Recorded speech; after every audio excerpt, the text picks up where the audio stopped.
The F-4 Phantom was one of the most iconic jets in Blue Angel history, and the man who led the team's transition into it was boss Bill Wheat.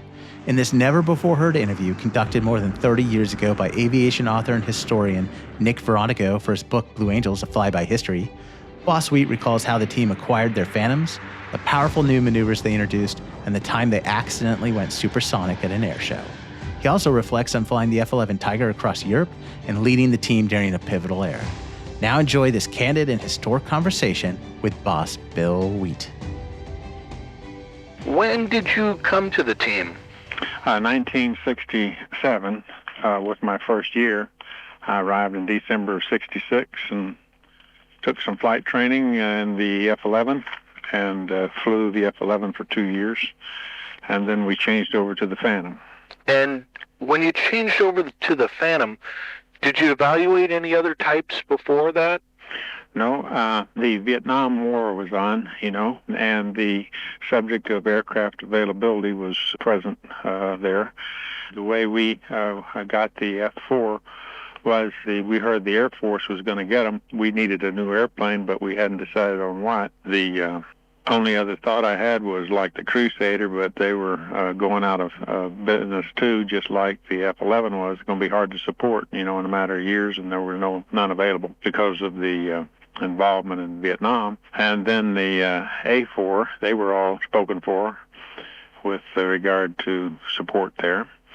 The Phantom was, we heard the Air Force was going to get those, so I got in touch with Washington and said this is not fair that the Air Force get the Phantom and we don't, or else we're going to get it last, and the Navy was the first one to use it. So they agreed to look into it, and they found 6 F-4s out in Oceania that were being used for Carquals. That's all they were being used for. They were lead nose, we call them lead nose F-4Js, meaning that they had ballast in the nose rather than guns and equipment, and they just used them to go out to the ship and Carqual with. So they allowed us out that they might be available, and I said, well, that's what we need, and we need them. And somehow or another, they decided that they could handle that and gave us 6. I think one member of the team had flown it before. Who was that? Do you remember? Steve Shoemaker. We went down to Key West and went through a day's memo, and then we all got in the airplanes and flew them around. A day's of what? A day, they called it NAMO. It's a naval orientation of the, the equipment that you're going to fly. And we got briefed on, especially the safety procedures and that sort of thing, and then some power settings and that sort of thing. And then we got in 6 of them down there and flew them around and took a couple of pictures. Then we took them on the next year, which was the latter part of 68. And then in 69 is when we had our team put together. So we got the first ones in 1968. Like in December or something? Right, As a matter of fact, I went to the factory and picked up the first one. So the ones that you borrowed from Oceania, you just flew those to test them and then gave them back? Excuse me, that was down in Key West. Okay. Key West had one of those schools, fighter schools, and we went down for that, and that's where they had that school that indoctrinated you to the F-4. And we went down for that and the one-day school, and then we flew the airplanes and got in our little F-11s and left. So just so that I'm clear on it, the ones at Oceania... Yeah, they were the ones that were used just for carrier qualification. Mm-hmm. Did you ever fly those? No. No. Those were the ones that were identified by the Navy as being available through, a rework program. Of course, they had to, paint them and make them look like blues. But you didn't end up getting those. You got factory fresh airplanes? No, we got those.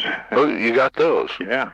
Okay. Those are the ones that the Navy said were not needed by the services because of The rest of them were involved in Vietnam, and we couldn't go head on with the services for the F-4 and for parts and support was all they could offer. And they were, ones that were available because they just were in excess of the normal need.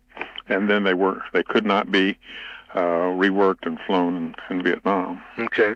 So you brought the first one of those from... I'm looking at my logbook, and I'll give you the date. Okay. I picked up the first F-4 on the 23rd of December. Where'd you pick it up at? In St. Louis at McDonnell Douglas.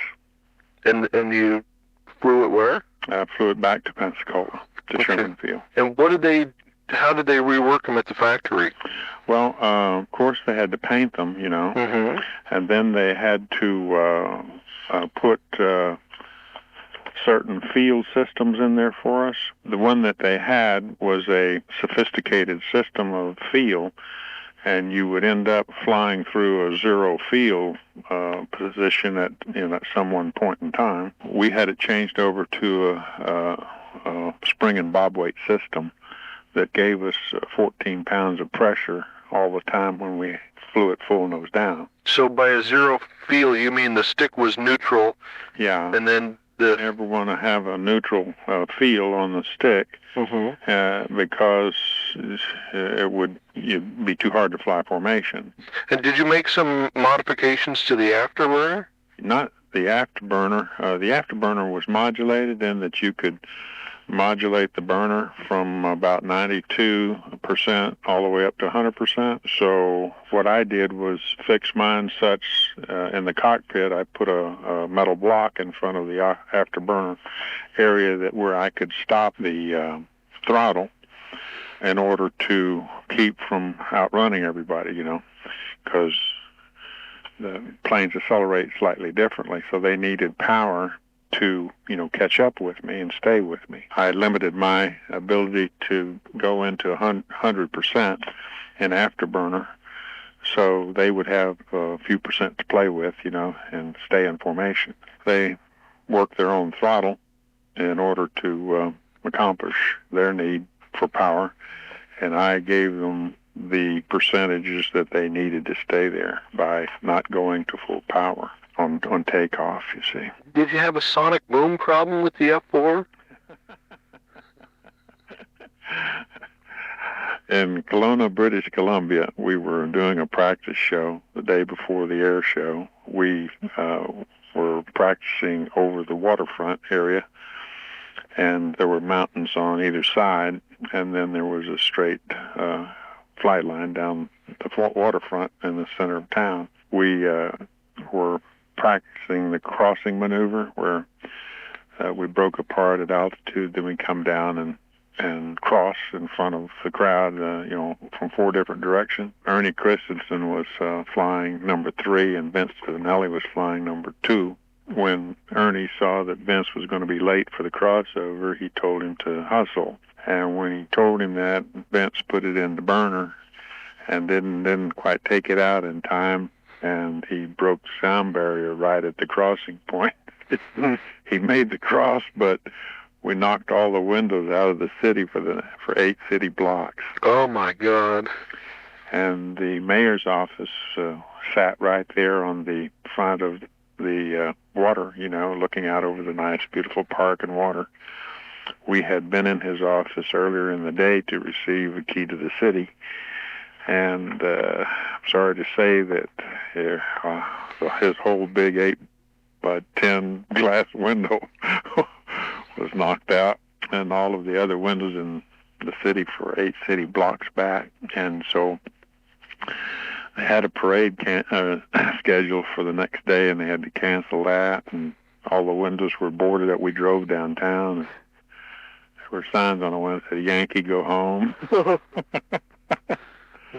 So I got the city fathers together that night and told them that there was an error, a mistake, and I promised that we wouldn't make the mistake again. If they would just please let us fly, we would fly very safe and sane and a good air show for them, and damned if they didn't say okay. So we flew a beautiful show for them the next day, and then we left town. When you first got there with the F-11s, I believe the first year you were in charge, I think it was 67. Did you take the team overseas? Yes, we went to Paris, to the International Air Salon in Paris. And we did a transatlantic flight. We flew out of Nova Scotia down to the Azores, then over to Rota, Spain, and then from there to Naples. We tanked 3 times to get all the way to Naples, Italy. And Naples was where we were to fly our air show. And from Naples, where'd you go? To Aviano, Italy. And then we went to Tunis, Carthage, Tunisia, which we're not allowed in anymore, you know. Yeah. Libya. And then, of course, to Paris. And we flew another show in the Naples area at an air base that was north of Naples. So we had those 5 shows that we flew. And then what way did you go back? The same manner and method that we came by. We flew into Rota and fueled, and then tanked on our way to the Azores, and tanked on our way to Nova Scotia, then tanked on the way to get ashore, to get back to the States. And Brunswick, Maine, we went out of Brunswick. And what did you aerial refuel from? From a KC-135. The Air Force supplied them for us. We were vectored to them en route for those three tankings. And you had the Constellation was your support airplane by that time? The Constellation was an airplane that we acquired some 2 years before. When I first came to the team, we got the Connie. And then the best thing I think I did for the team after I left was to insist that they replace it with a C-130. They said they had no C-130s because they were all involved in special weapons and that sort of thing, gunships and that sort of thing, the Navy. And the Navy said, then we just don't have any. And I said, well, the Marine Corps has a bunch of them. And they said, well, we'll look into that. And damned if the year I left, they didn't come up with a C-130 for the team the next year. And it's been with them ever since. The Connie must have been a nightmare having the cargo bay, so far off the ground. It was horrible. I had to have a forklift everywhere we went. And that was the only way to get things into the bay, was forklifting it up, and all the tools and all of the equipment and the spare engines, and God, it was a nightmare. It really took some effort on the part of the maintenance team to do that, and God, I marveled at how they could accomplish the impossible. Each time we were on the road, changing engines and forklifting things on and off, it was really something. What did you think of the Tiger? I thought it was a nice airplane to fly. It was underpowered in the sense that you had to kind of like fly away from the show site and then dive back down to get the airspeed that you needed for some of your overhead maneuvers. So there was time lost in the air show. Because of that, there was lags between maneuvers, us and the solos, the diamonds and the solo. But with the Phantom, we were able to fly all of the maneuvers.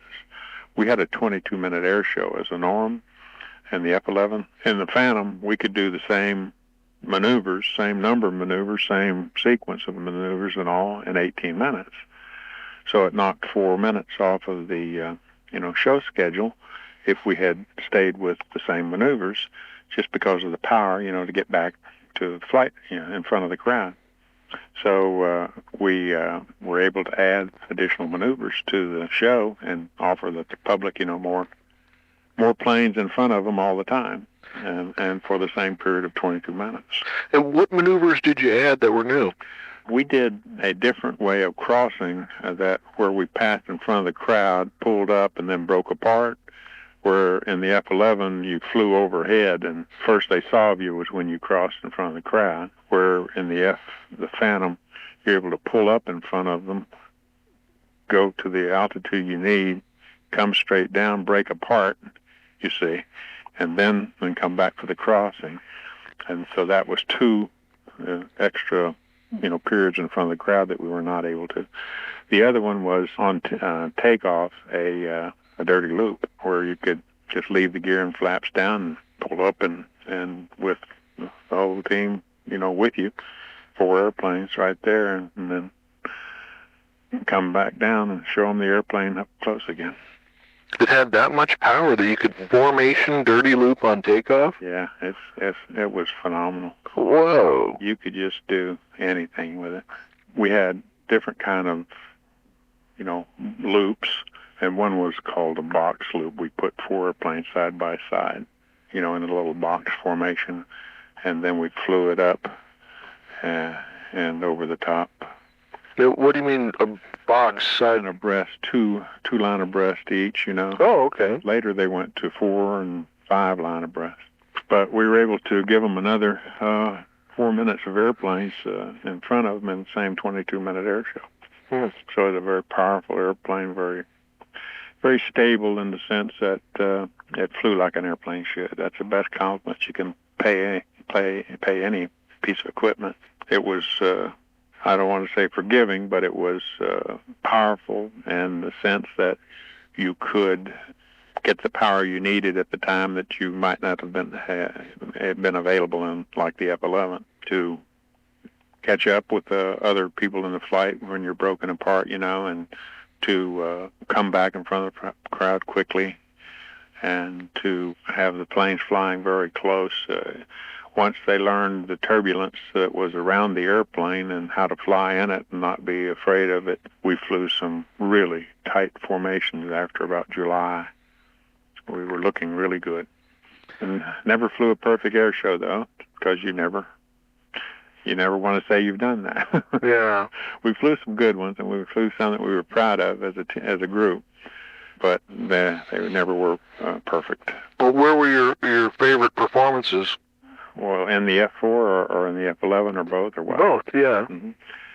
Well, I think flying overseas was a real challenge. Getting there, number one, and 2, performing with 5 other demonstration teams. The French team, the Patrol de France, the Frecce Tricolore, which is the Italian team. The Thunderbirds were there with us as well, and the Red Arrows, which is the British team. So it was just nice to be able to fly with that group of friends that were in the same business, and from different countries, and the camaraderie of the teams was felt and was really nice. We had a gathering there that we all introduced ourselves to each other and that sort of thing. And Aviation is where the Italian team is stationed, and that we flew an air show there the same day. They have 9 little airplanes. I think they call them the Tudor. I can't remember what they called the British team airplane. But it was just really a nice thing to have happen. Some of the big show sites that were exciting to fly at were like up at Robbins Air Force Base, because the width of the runway was over 300 feet wide. And there in the Phantom, we were able to land 6 airplanes at one time, where we're the best we could do most any other field was 4 airplanes, flying a diamond down to touchdown. This one, we could put the 2 solos on the side and fly the whole thing. If you've ever seen the movie Tradition, it's one of the movies that McDonnell Douglas produced. No, I haven't seen that. It closes with showing that 6-plane touchdown in Georgia. And it's quite impressive to see 6 airplanes coming down, at one time.